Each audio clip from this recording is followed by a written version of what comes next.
Extraordinariamente, los aztecas diseñaron y construyeron por sí solos algo que pocos imperios dominaron: el acueducto. El acueducto tenía dos canales de 1,2 metros de alto por 90 centímetros de ancho. Mientras uno era limpiado y mantenido, se usaba el otro, y así nunca se interrumpía el suministro.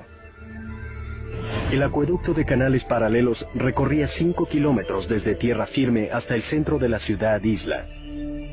Ya en la ciudad, el agua se vertía en fuentes públicas y tanques y se distribuía en enormes jarrones de arcilla o se llevaba en canoas. Comparados con los europeos, los aztecas eran gente muy limpia. Sabemos que el emperador azteca se bañaba 2 veces al día. Así que, en cuanto a higiene se refiere, el pueblo azteca era mucho más avanzado que el europeo. Mientras los nobles aztecas se daban lujosos baños, en la Europa de la época, la peste causada por malas condiciones sanitarias mataba a millones. El baño del rey Nezahualcóyotl era uno de los más exclusivos de América. Lo irrigaba un sistema sofisticado que también surtía de agua limpia al área externa de su palacio. Detrás está el cerro de Texcocinco.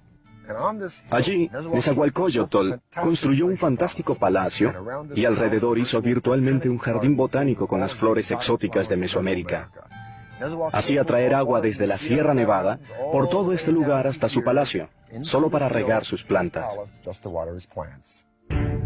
Para hacer un acueducto allí, Nezahualcóyotl tuvo que inundar un enorme cañón entre el cerro de Texcocinco y el cerro contiguo.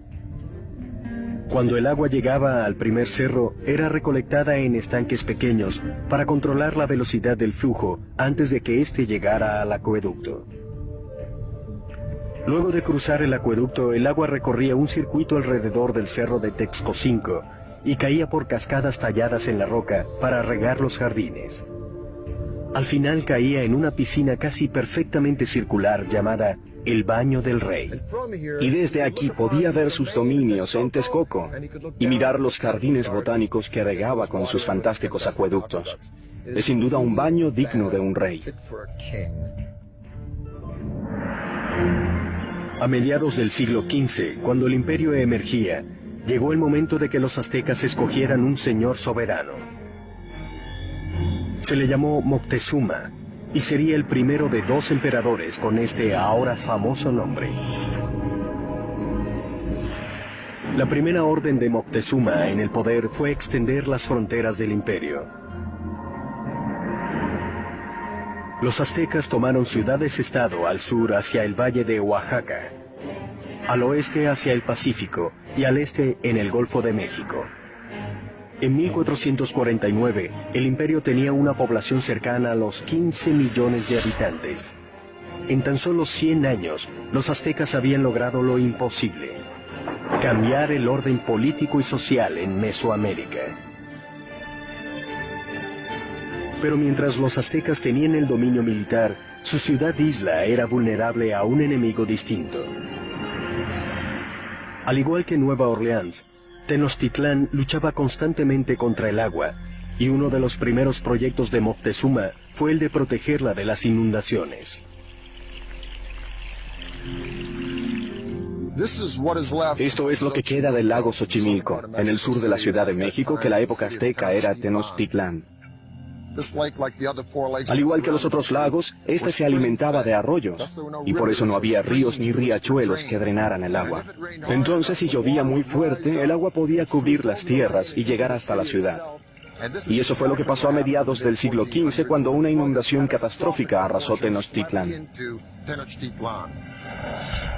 La ciudad y el imperio quedaron casi destruidos, y su civilización tuvo que contar de nuevo con el genio de sus ingenieros y con el de uno en especial.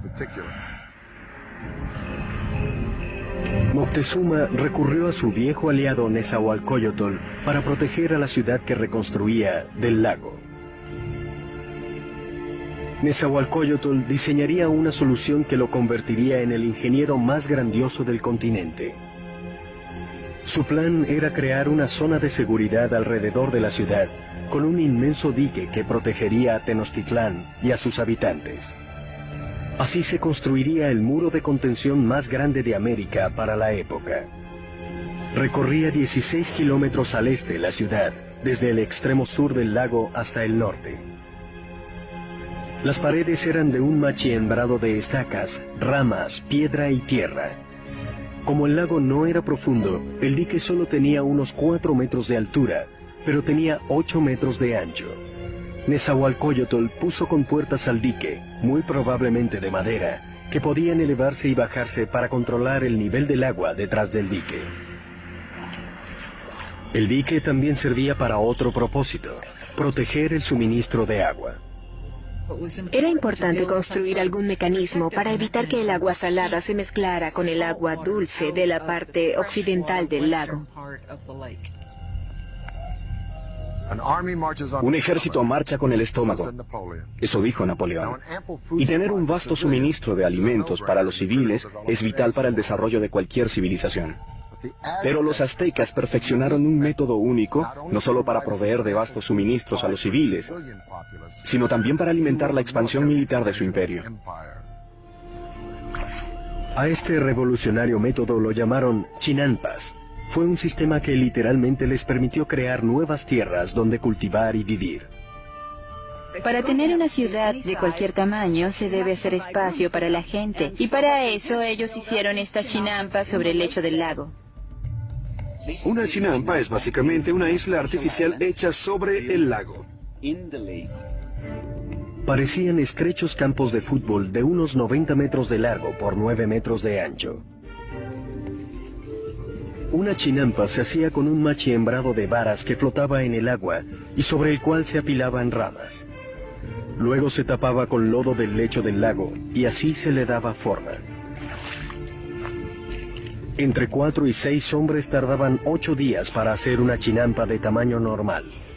Se conectaban a la ciudad por grandes canales de navegación que requerían de miles de hombres y muchos meses para hacerse. Una chinampa como esta producía hasta 7 cultivos al año, mientras que un agricultor en tierra firme producía de 1 a 3 como máximo. Cuando un cultivo en una chinampa estaba listo para la cosecha, tenían retoños listos para otro cultivo sobre un lecho de lodo en un bote adyacente. Y cuando los retoños podían sembrarse, se trasplantaban a la chinampa. Este ciclo se repetía una y otra vez y luego en miles de chinampas. Gracias a esta tecnología, Tenochtitlán pasó de ser un pueblo tribal del siglo XIV a una dominante y emergente ciudad-estado.